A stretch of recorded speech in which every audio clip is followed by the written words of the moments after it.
What if your monthly cycle was not just a private biological function, but a matter of international politics? Imagine being watched, monitored, and having your most intimate bodily functions documented by teams of servants and court physicians, all because the fate of entire kingdoms depended on proving your fertility. The perfumed chambers of royal palaces hide secrets so shocking, so intimate, that they challenge everything we think we know about the glamorous lives of queens and princesses. Today, we're uncovering the disturbing, fascinating, and sometimes truly revolting reality of how royal women in the 1600s managed their menstrual cycles. This isn't just about hygiene. This is about power, politics, and the price of being born female into nobility. From blood-stained silk gowns to elaborate cleansing rituals, from public examinations to deadly infections, you'll discover why having your period as a royal woman was one of the most dangerous and humiliating experiences imaginable. In the 17th century, the lives of royal women were not their own. Every aspect of their bodies was political currency. Their virginity, their pregnancies, and yes, even their menstrual cycles. Court physicians, ladies-in-waiting, and even foreign ambassadors kept detailed records of royal women's periods, because a missed cycle could mean a pregnancy that would change the line of succession forever. In this world of silk and ceremony, the most basic human functions became matters of state. The cloth crisis royal women in the 1600s had no access to modern sanitary products. Instead, they relied on strips of linen or cotton cloth that had to be folded, positioned, and held in place by elaborate undergarments. But here's what makes this particularly shocking for royalty. These cloths were often made from the finest materials available: silk, imported cotton, and even cloth of gold threads.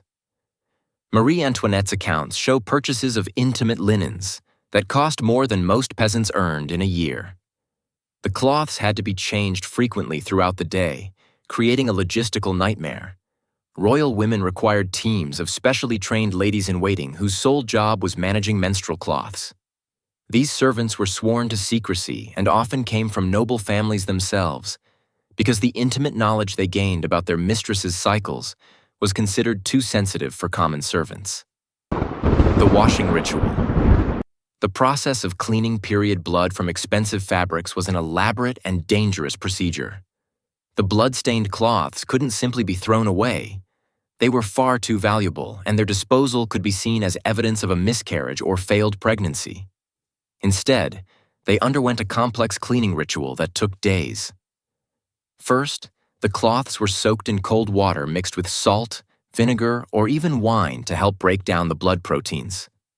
Then they were scrubbed by hand using harsh soaps made from animal fat and lye, which often caused severe skin irritation for the servants performing the washing. The most disturbing part? The wash water itself was sometimes saved and examined by court physicians who believed they could determine a woman's health, fertility, and even whether she had been poisoned by studying the color and consistency of her menstrual blood. The examination protocol.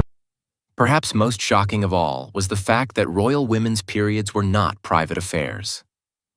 Court physicians maintained detailed logs of when each royal woman's cycle began and ended, how heavy the flow was, and even the color and texture of the blood. This information was considered so vital to state security that it was often encoded and sent in diplomatic correspondence. Queen Catherine of Braganza, wife of King Charles II of England, endured monthly examinations where physicians would inspect not just her menstrual cloths, but perform internal examinations to assess her fertility. These procedures, performed without anesthesia or proper sanitation, often led to infections that could be life-threatening. The Queen's inability to produce an heir led to increasingly invasive treatments, including the insertion of herbs and metals into her body during menstruation. The political periods. A royal woman's menstrual cycle could literally change the course of history. When Queen Anne of England experienced her 17th miscarriage in 1700, court records show that her menstrual cloths were studied by teams of physicians and even foreign ambassadors who were trying to determine whether she could still potentially produce an heir. The political implications were so severe that false reports about royal periods became tools of international espionage. Marie Antoinette's periods were monitored so closely that the Austrian ambassador sent monthly reports to her mother, Empress Maria Theresa, detailing everything from the timing of her cycles to the servants who handled her menstrual cloths. When the young queen's period was late in 1778, it caused a diplomatic crisis because court physicians couldn't agree on whether she was pregnant or simply stressed from the pressure of producing an heir. The deadly solutions. The desperation to manage periods properly led to treatments that were often more dangerous than helpful. Royal women were given mercury-based compounds to regulate their cycles, not knowing that mercury poisoning was slowly killing them. They used lead-based powders to mask the smell of menstrual blood, which caused gradual lead poisoning that manifested as mood swings, infertility, and eventually death. The most horrifying practice was bloodletting during the monthly courses. Physicians believed that removing additional blood during menstruation would balance the humors and improve fertility. This practice left royal women severely anemic and vulnerable to infections. Princess Charlotte of Wales died in 1817 partly due to the weakening effects of this practice, which had been performed on her throughout her adult life. The secret shame. What makes all of this even more tragic is that royal women were expected to maintain perfect composure and appearance throughout their cycles. They wore elaborate gowns with multiple layers and corsets that made managing menstrual cloths nearly impossible without assistance.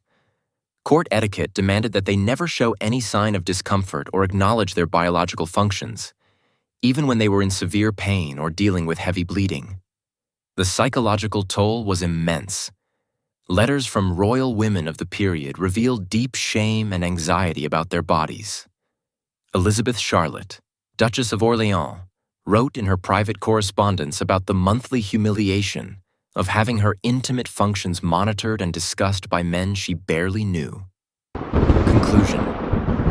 From the perfumed chambers of Versailles to the cold stone walls of English castles, the reality of royal womanhood in the 1600s reveals a truth that silk and ceremony couldn't hide, that even queens and princesses were prisoners of their own biology.